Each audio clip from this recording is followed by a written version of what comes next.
Hello and welcome to another episode of Angry Burp Lady. Today, Rasool, my dear misguided bro, we're talking about you. South Africa's ex-ambassador to the US who got kicked out faster than a vegan at a butcher's convention.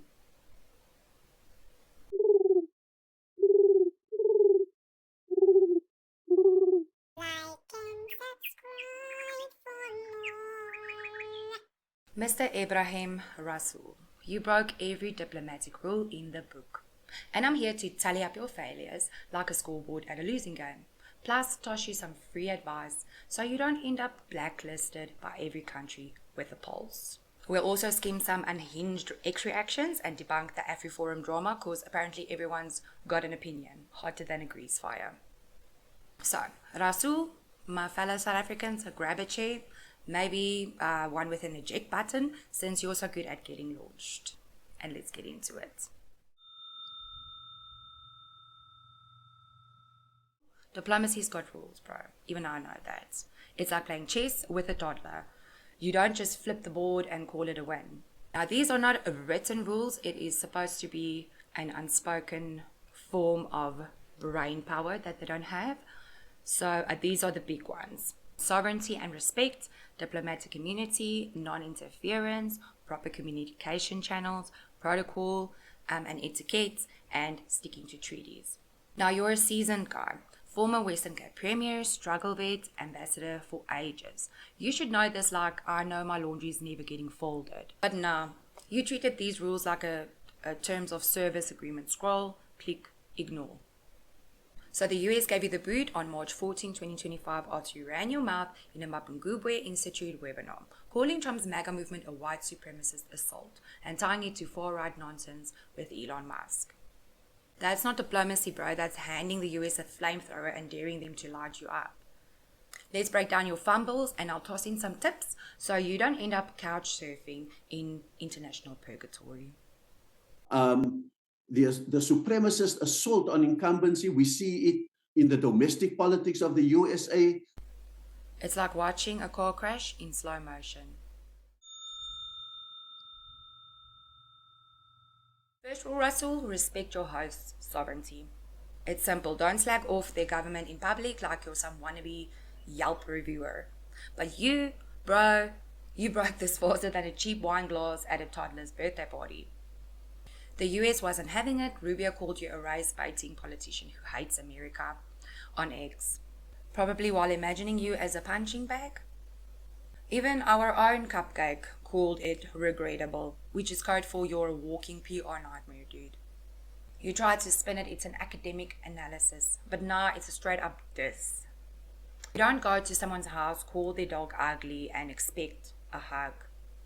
So for the future, bro, keep your insults to a whisper, preferably in a soundproof room with no witnesses. Otherwise, you're just begging for a one-way ticket to Nowhereville. Let's start the tally. Rule 1, sovereignty and respect. Shattered like my hopes for a quiet weekend. That's one strike on the Rasool regret board. One down and you're already on track to win the most likely to be uninvited award, bro. South Africa's ambassador to the United States is no longer welcome in our great country. Ebrahim Rasool is a race-baiting politician who hates America and hates POTUS. We have nothing to discuss with him, and so he is considered persona non grata. Shame poor Rubio. Stressing big time. Rule 2, Rasool, non-interference. Diplomats aren't supposed to meddle in the host's domestic politics. It's like not rearranging someone's fridge when you go over for dinner. But you, bro, you didn't just meddle, you waltzed in with a bulldozer and a megaphone. Slamming Trump and MAGA as white supremacist in a public webinar is an analysis. It's sticking your nose where it doesn't belong. I mean, you could have scribbled your spicy thoughts in a diary, but nah. You wanted the whole world to hear your TED Talk gone wrong. The US saw it as interference, and Rubio's response was basically don't let the door hit you on the way out. Tip for next time, if you've got opinions, keep them locked in your head or wait till you're on a plane out of there before you open your mouth. Let's tally it up. Rule 2, non-interference. Broken like my will to live after 4 hours of Sunday lunch cooking. That's 2 strikes, Rasool. 2 down and you're already looking like a kid who got caught drawing on the walls and blamed the hamster.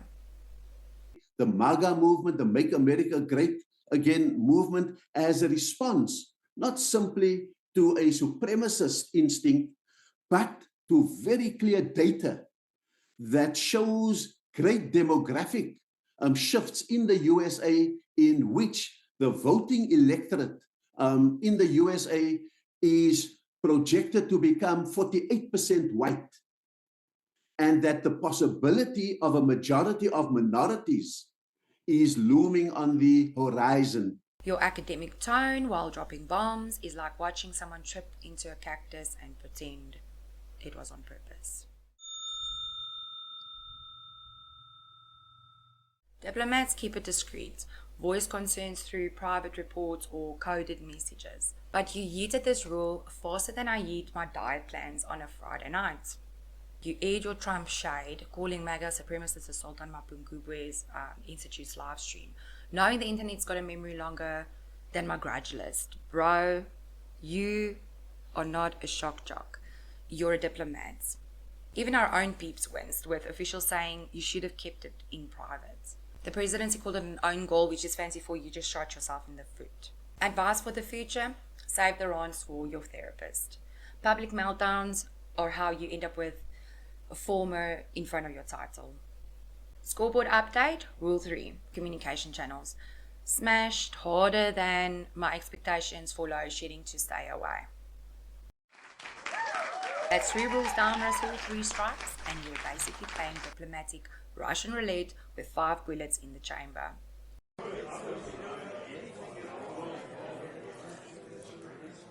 Their polite shade is like watching someone say, bless your heart, while plotting your demise. Rule number 4, Rasool, protocol and etiquette. Diplomats are supposed to have manners. Act like they have been to a finishing school, not behave like they one bad day away from bar fights. You broke this rule so hard it's probably floating in space, wondering what it did to deserve this. Because of your actions, the US obviously took action back. Rubio gave you until March 21, 2025 to pack your bags and get lost. Tip for your next gig: keep it classy even if you are internally screaming. Like me. Don't be the guy who gets yeeted because he couldn't resist a cheap shot. Alright, let's tally up. Rule number 4, protocol and etiquette. That's 4 rules plus the 4 strikes. And you're basically the human equivalent of a firework that went off in someone's poop ball. For example, it was Biden that started putting pressure under his regime, that started, for example, putting pressure on AGOA for South Africa as a result of some of our geopolitical stances. It's a continuity from the Biden administration, where the resistance to the emerging multipolarity in the world started to be articulated. And it is from the Biden administration that we saw the very frenetic attempts to maintain US ideological hegemony, particularly in the way in which it armed, for example, Ukraine and Israel for that hegemony. Alright, Rasool, I'll throw you a bone because I'm such a generous person. 2 rules you didn't completely torch. Rule 5, diplomatic immunity. This protects you from arrest, and the US didn't mess with that. They just declared you persona non grata and told you to bounce. You didn't misuse your immunity, so no strikes here. But it's not like you get a trophy for not landing in jail. Sorry. Also, very well done to you for not breaking Rule 6, treaties and agreements. No hard evidence you broke any treaty, like you didn't burn the Vienna Convention in a protest fire. But your actions did trigger an expulsion. So while you didn't break these, I'm not giving you any gold stars. So for the future, don't lean on immunity like it's a get out of jail free card. It won't save you from a plane ticket home. And treaties, treat them like a prenup. Follow them or you're screwed.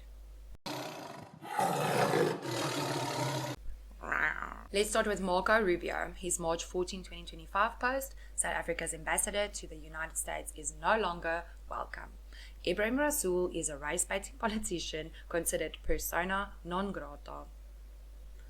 That's an insult I never want to hear. Then Ray Maboya replied, tensions between the US and South Africa have escalated. Ray, bless your little heart. Turning this into a geopolitical telenovela?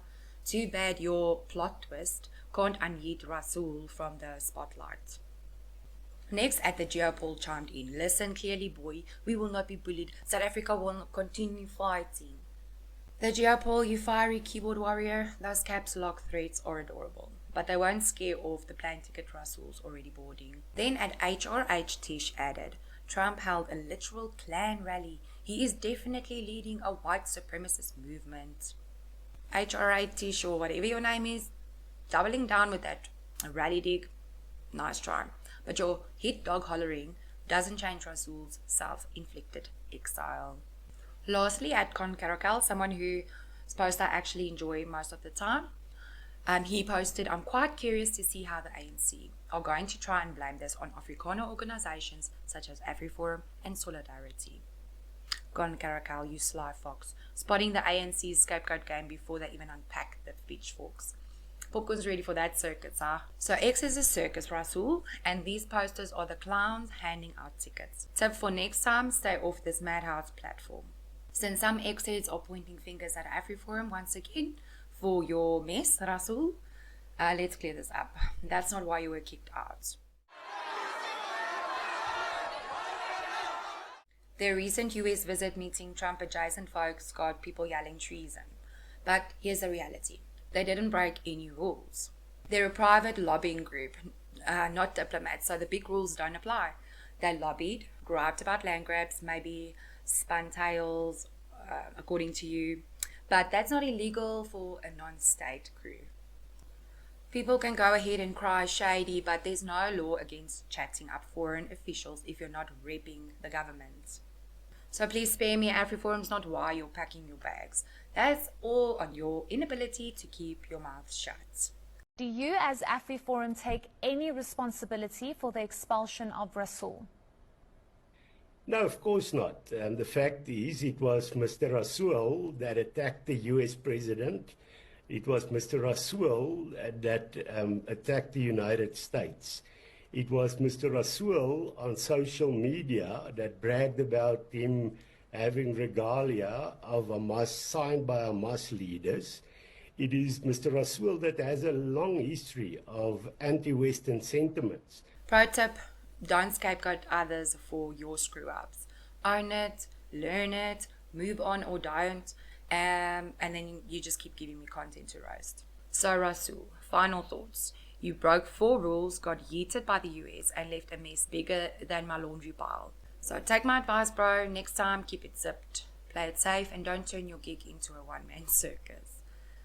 AfriForum's off the hook. Ex-lunatics are still typing away, and I'm out here thriving on it. So hit that subscribe button harder than Rasool, hit rock bottom. Like this video like it's the last slice of cake at a party. And smack that notification bell so you don't miss the next disaster. I'll catch you guys next time. So I'm going to cut out a lot of elegance. I may get misunderstood in the process, but I'm asking you to give me the benefit of the doubt and then to voice your questions.